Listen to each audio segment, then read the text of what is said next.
gustong kayong tumakbo for national position. What? Sa Senado. Ang linggo na ito, tungkol po dyan sa dineclare yung war on drugs dyan po sa Davao. Ito, umpisa na po natin ang tanong. Bakit po ba nyo naisip na i-speech po, sabihin po yung war on drugs na yan sa Davao? Eh di ba ho, matagal naman na kayong lumalaban sa droga. Ano ho ba ang dahilan kung bakit bigla nyo itong inulit sa Davao po? Hindi, kasi concern nga ng mga barangay. Kasi nagbabarangay visit ako, it's either weekends or mga weekdays, pumupunta ako sa barangay, kinakausap ko yung mga barangay captains. Then common sa kanila na may increase daw sa droga. So, ganun lang na makasimple yun. Actually ho, Mayor, medyo marami ho ang nag-react dahil alam naman po natin, yan din ho ang isa sa mga controversial na ginawa ho ng inyong ama, si Pangulong Duterte. At ngayon ginagawa nyo ho dyan, hindi ho ba kayo na natatakot na baka mamaya maisama ho kayo sa mga pinaiimbestigahan ho ng gobyernong ito? Ganito kasi yun. Tingnan na lang natin yung premise. Yung premise is yung statement ko. Sinabi ko, pag nagbebenta ka ng droga, papatayin kita. So far, wala pa naman ako nakasalubong, wala pa naman ako pinapatay, ba't naman ako matatakot? Ayan, and Mayor, si Boss Dada po, balita po na meron daw pong 28 na casualty simula itong taon na ito, January. And then, nung inyo pong diniklara, yung war on drugs ninyo, nitong nakaraan lamang, ay meron daw pong 7 na casualty dyan sa kampanya na yan. Ano po ang masasabi po ninyo dito? Ito po ba ay reported po sa inyo, sir? Well, nababalita, siyempre, kasi nga may police operation. But, itong naratiba na ito, umiikot na tayo Yung police o trabaho ng police yan. Ano ba gusto nyo? Ano ba gusto nila? Yung police, nagtatrabaho, paano yung pag lumaban, mamamatay? Kaya nga, inulit ko doon sa interview ko, sinabi ko nga, pag may accomplishment ng police, hindi binabalita ng media. May tinamaan dito sa amin dahil sa trabaho niya, hindi binabalita. And ngayon, may declaration tayo sa war on drugs. Paano naging issue yun?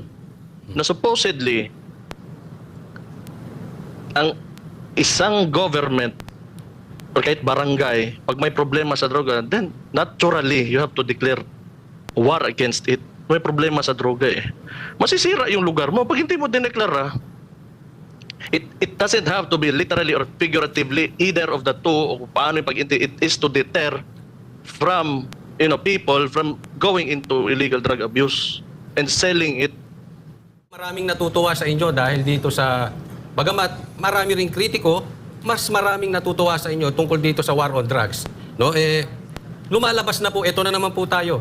At marami po talaga na dahil gusto nila, actually marami pong naiinggit dyan sa Davao dahil sa ginagawa po ninyo. Ano pong masasabi nyo doon? Hindi,